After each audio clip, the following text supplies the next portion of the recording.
Mga kamabuhay, ngayong taong ito ay tumapat sa mga huling araw ng Hulyo hanggang mga unang araw ng Agosto ang Philippines-Japan Friendship Week na gumugunita sa pagkakatatag ng diplomatikong ugnayan na tinatamasa ngayon ng dalawang bansa.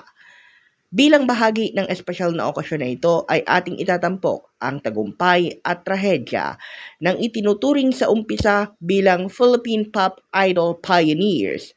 Ngunit paglipas ng panahon, dahil na rin ng iba't ibang kadahilanan katulad na lamang ng pandemya at ng di umano'y masyadong katipiran ng kanilang management, ay tila nabaon na lamang sa limot ang dapat sana'y maningning na kasaysayan ng kapatid na prangkisa ng AKB48 dito sa ating bansang Pilipinas, ang MNL48.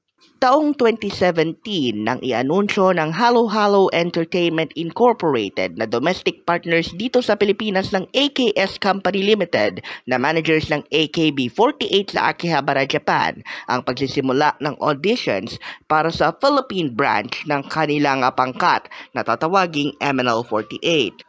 Taong 2018 naman nang isagawa ang proseso ng pagbuo ng grupo sa pamamagitan ng noontime talent show na It's Showtime bago sila formal na inilunsad noong Abril ng taon ding iyon. Agosto 17 nang i-debut ng MNL48 ang tagalized version ng signature hit ng AKB48 na Ay Takata. Habang Nobyembre 25 naman nang i-follow up nila yan ng tagalized version ng Koizuru Fortune Cookie na kapag sinalin sa wikang Filipino ay Pag-ibig Fortune Cookie. Ayon sa kanilang mga fans na kung tawagin ay MN Loves, ang Pag-ibig Fortune Cookie ang isa sa pinaka-high points ng grupo bago tumama ang pandemya.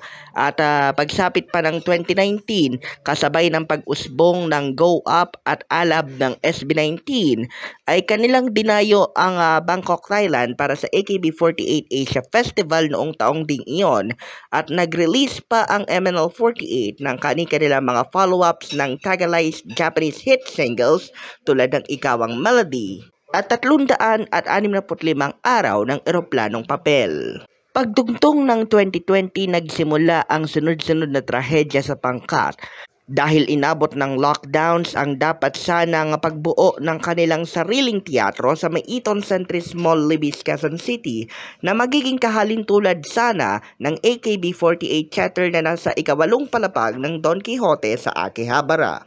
Apektado rin ang mga dapat sanay physical events tulad ng mga handshake events kung kaya't natuon ang kanilang mga ideas sa mga virtual streaming services katulad ng Kumu at ang high tension handshake event nila ay umabot din ng virtual lamang. Nobyembre 2020 nang kanilang i-launch naman ang tagalized version ng 2009 hit ng AKB48 na River. Ngunit inabot pa ng hanggang Abril 2022 bago ito nasundan ng No Way Man at kanilang mainstream na pagtatampok sa iba't ibang Philippine pop events tulad ng P-Pop Con at P-Pop Rise. Bagaman 6 na taon na sa industriya ang MNL48 at bahagya lamang silang mas matanda ng 6 na buwan kumpara sa SB19 na nag-debut noong Oktubre 2018, ay baligtad ang naging kapalaran ng dalawang pangkat. Umangat ang SB19 sa pamamagitan ng kanilang mga breakout hits na Go Up at Alab, ngunit naging pabulusok ang MNL48 pagsapit ng mga unang buwan ng lockdowns at ng mga sumunod na panahon dahil ng economic downturn at ng tila patay-sinding management dahil ang mga promotions para sa mga dati at kanilang mga bagong kanta na paparating ay inaabot pa ng matagal ang pag-itan. Ang kanilang 8th single na Summertime ay inabot pa ng 2 taon bago ito tuluyang nailabas sa mga digital streaming platforms ngayong taon lamang na ito.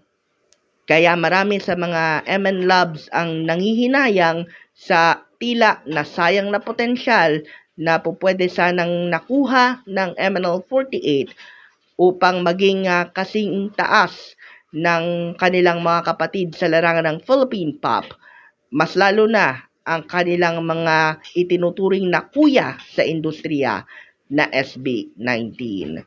Kaya ang trato ngayon ng karamihan sa Philippine pop community ng MNL48 ay may potensyal ngunit tila nabaon na sa halos pagkalimot. Para sa Mabuhay Radio News, sa walang takot walang pinapaboran, ito ang Sanbat sa Patrol No. 2, Stephen Saraspe Perez.